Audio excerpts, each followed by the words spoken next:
وجاد كل بأمن وشكور إلى ولي المؤمنين وسكور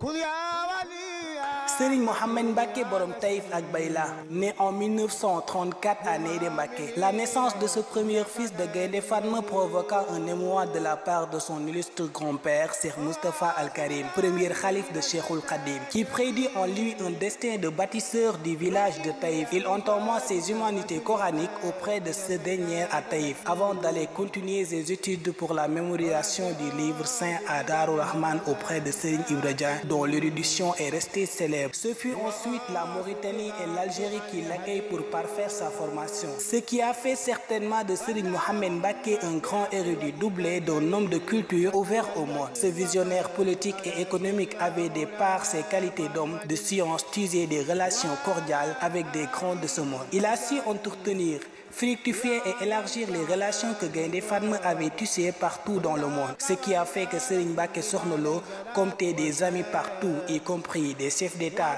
des responsables politiques, des hommes d'affaires, mais aussi des milliers de disciples et sympathisants à travers le monde. Ce sera l'occasion de rappeler les qualités de l'homme de culture qui avait mis son intelligence et sa fortune au service de la patrie et de l'islam. En effet, Cheikh Mohamed Mbacké, qui, durant toute sa vie, a gardé ce que l'homme a de plus noble, sa dignité. Un visionnaire, un patriote, un guide religieux hors pair, Serigne Mbacké Sokhna Lo était un chef religieux qui a assumé tout au long de sa vie avec la plénitude de sa dignité et de sa mission sacerdale.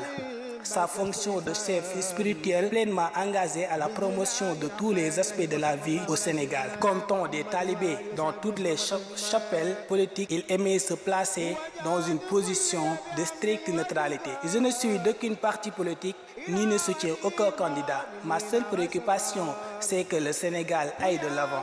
Ceci avec quiconque pose des actes pour faire avancer notre pays. Sa mission fondamentale était d'œuvrer pour un Sénégal prospère et fort dans une Afrique unie respectée à l'intérieur comme à l'extérieur. Sa vaste culture, sa sagesse, sa générosité, son amour du travail étaient tels que nombreux sont ceux qui aimaient sa compagnie. Par ailleurs, c'est là où Serigne Mbacké a réalisé des merveilles.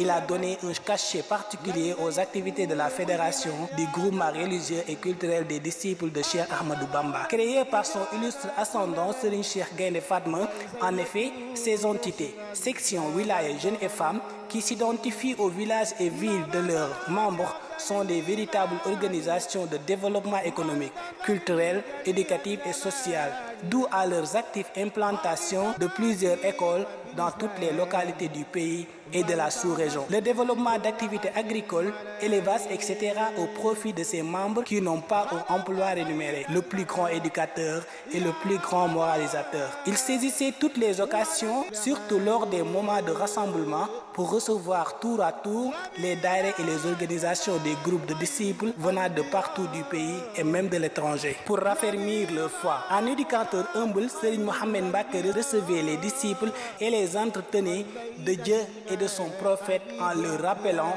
les vertus qui sont les seules aptes à faire des mourides sincères. Il insistait beaucoup à ce que la solidarité et l'entraide soient les piliers, la base d'action de toutes les fédérations de disciples qui sont sous sa charge pour Serigne Mohamed. Les recommandations de Serigne Touba sont celles de Dieu et il les respectait scrupuleusement et les faisait aussi suivre à l'ensemble de ses disciples.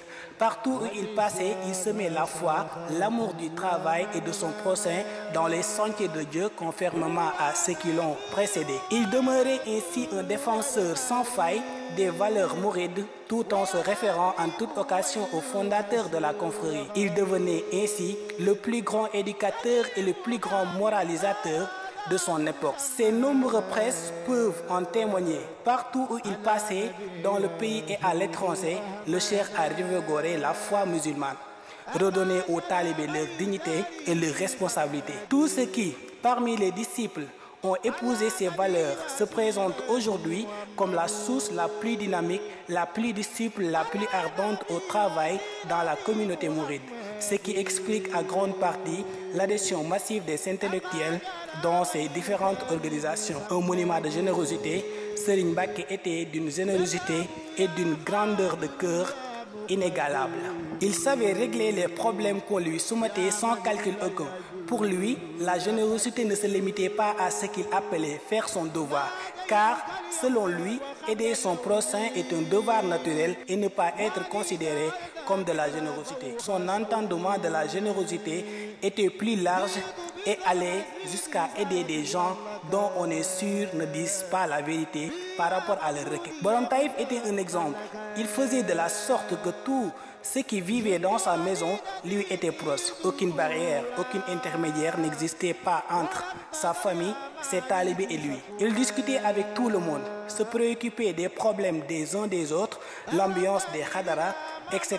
et vieilles nocturnes où le marabout discutait librement avec les autres et les membres de la famille était toujours bonne. Serigne Mbacké, à l'image de son illustre père Gaïndé Fatma, était généreux. Un homme de bien qui transcendait tous les clivages confrériques et même ethniques pour se mettre à la disposition de l'homme tout court. Ma mission ici-bas consiste à aider les nécessiteux, rétorquait-il souvent à ceux qui reprochaient ses largesses. Tout ce qui me tombe sur la main, je n'hésiterai pas à le redistribuer. Tout ce que vous ne voulez pas que je donne, ne me le remettez pas. Telle était sa vision, sa philosophie des choses. Un Serigne Mohamed Mbacké semblait nous préparer à cette triste réalité en nous désignant en maintes reprises celui qui allait prendre la relève, son frère Serigne Abdoul Fattah Mbacké, à qui nous prions pour qu'il repose en paix. Il savait qu'il allait partir et a essayé de nous le dire lors de sa dernière sortie en public, mais il était si vivant que jamais l'esprit d'aucun talibé n'a frôlé la question de la disparition imminente de celui que nous appelions affectueusement Borom Taïf ak Bayla. Aujourd'hui, comme pour lui témoigner leur gratitude, de ses fils spirituels perpétuent le souvenir d'un saint, d'un érudit incomparable et d'un serviteur infatigable de Dieu, dans ses daïrés et dans ses daras, Gerlé, Nebodji, Darussalam, Darma et Bayla, etc. D'une silhouette et d'une prestance doublée d'un charisme impressionnant, d'une belle figure radieuse qui illuminait un sourire si doux. L'ombre de Serigne Mbacké Sokhna Lo plane à jamais sur ce village de Taïf, qu'on imagine difficilement sans lui, tant il faisait corps avec l'ambiance des lieux, et c'est tout naturellement que son mausolée, qui ne descend plus jamais, qui est situé à la devanture de la résidence Cheikh Moustapha bâti à hauteur de milliards dans ce bourg fondé il y a plusieurs décennies par son grand-père, tronçon avec le décor rustique de ce village qui servit jusqu'à son dernier souffle. À l'âge de 71 ans, Serigne Mbacké est parti pour ne plus revenir, laissant pantois un peuple abasourdi, encore incrédule d'avoir compté dans ses rangs un homme d'une telle dimension, une véritable icône.